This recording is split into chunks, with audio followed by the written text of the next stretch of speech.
Hello दोस्तों, आपका स्वागत है डीके अमेजिंग नॉलेज पर। आज का टॉपिक है भगवान विष्णु के छठे अवतार परशुराम अवतार के बारे में रोचक कहानी। अगर यह कहानी आपको पसंद आए तो हमारे चैनल को सब्सक्राइब करें और वीडियो को लाइक करें। तो शुरू करते हैं। विष्णु के छठे आवेश अवतार भगवान परशुराम का जन्म सतयुग और त्रेता के संधि काल में 5142वीं पूर्व वैशाख शुक्ल तृतीया के दिन रात्रि के प्रथम प्रहर प्रदोष काल में हुआ था। वैशाख मास के शुक्ल पक्ष की तृतीया तिथि को पुनर्वसु नक्षत्र में रात्रि के प्रथम प्रहर में 6 उच्च के ग्रहों से युक्त मिथुन राशि पर राहु के स्थित रहते माता रेणुका के गर्भ से भृगु ऋषि के कुल में परशुराम का प्रादुर्भाव हुआ था। जमदग्नि रेणुका के पुत्र परशुराम थे। परशुराम सहित जमदग्नि के 5 पुत्र थे। परशुराम के गुरु परशुराम को शास्त्रों की शिक्षा दादा ऋचिक, पिता जमदग्नि तथा शस्त्र चलाने की शिक्षा अपने पिता के मामा राजर्षि विश्वामित्र और भगवान शंकर से प्राप्त हुई। च्यवन ने राजा शर्याति की पुत्री सुकन्या से विवाह किया। परशुराम योग, वेद और नीति में पारंगत थे। ब्रह्मास्त्र समेत विभिन्न दिव्यास्त्रों के संचालन में भी वे पारंगत थे।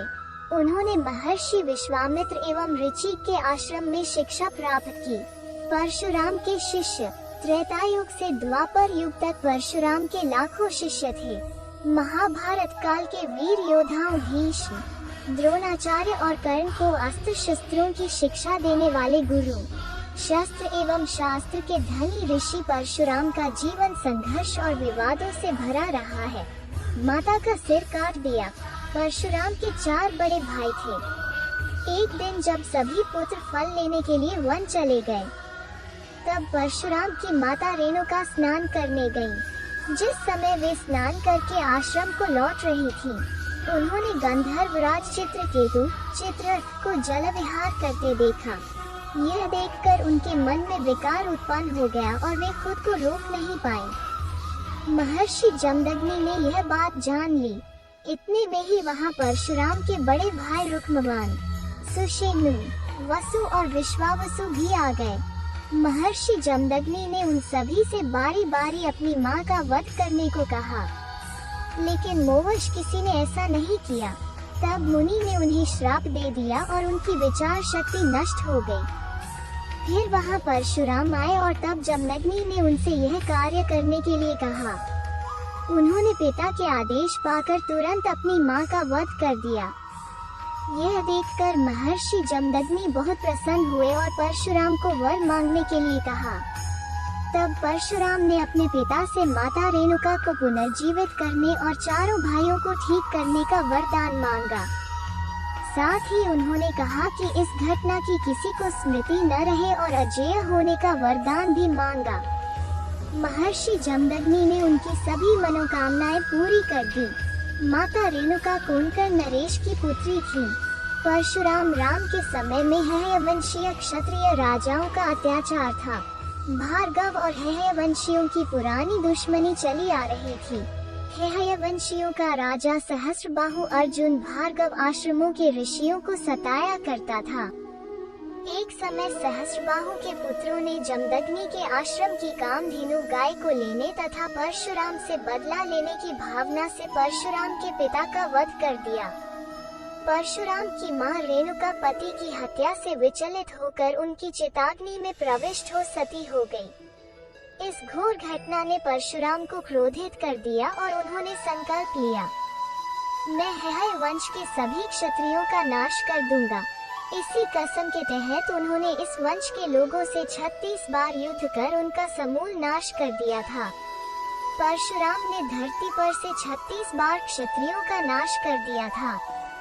हयवंशियों के राज्य की राजधानी महिष्मती नगरी थी, जिसे आज महेश्वर कहते हैं, जबकि परशुराम और उनके वंशज गुजरात के भड़ौच आदि क्षेत्र में रहते थे।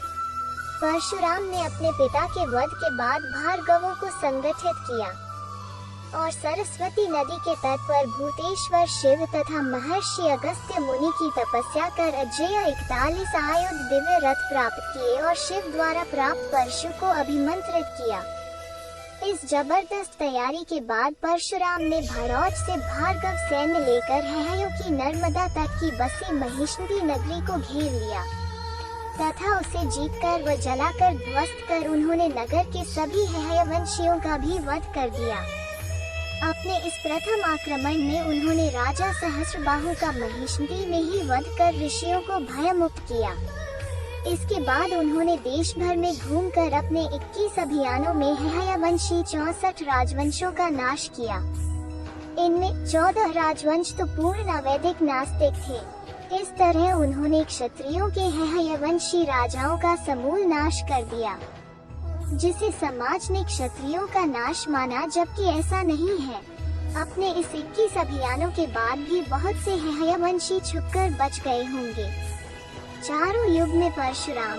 सतयुग में जब एक बार गणेश जी ने परशुराम को शिव दर्शन से रोक लिया तो रुष्ट परशुराम ने उन पर परशु प्रहार कर दिया, जिससे गणेश का एक दांत नष्ट हो गया और वे एकटक कहलाए।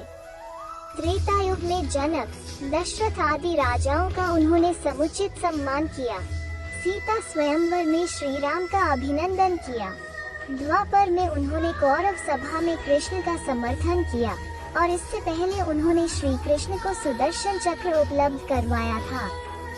द्वापर में उन्होंने ही असत्य वाचन करने के दंड स्वरूप कर्ण को सारी विद्या विस्मृत हो जाने का श्राप दिया था। उन्होंने भीष्म, द्रोण व कर्ण को शस्त्र विद्या प्रदान की थी। इस तरह परशुराम के अनेक किस्से हैं। चिरंजीवी हैं परशुराम। कठिन तप से प्रसन्न हो भगवान विष्णु ने उन्हें कल्प के अंत तक तपस्यारत भूलोक पर रहने का वर दिया। भगवान परशुराम किसी समाज विशेष के आदर्श नहीं है, वे संपूर्ण हिंदू समाज के हैं और वे चिरंजीवी हैं। उन्हें राम के काल में भी देखा गया और कृष्ण के काल में भी। उन्होंने ही भगवान श्री कृष्ण को सुदर्शन चक्र उपलब्ध कराया था। कहते हैं कि वे कलिकाल के अंत में उपस्थित होंगे।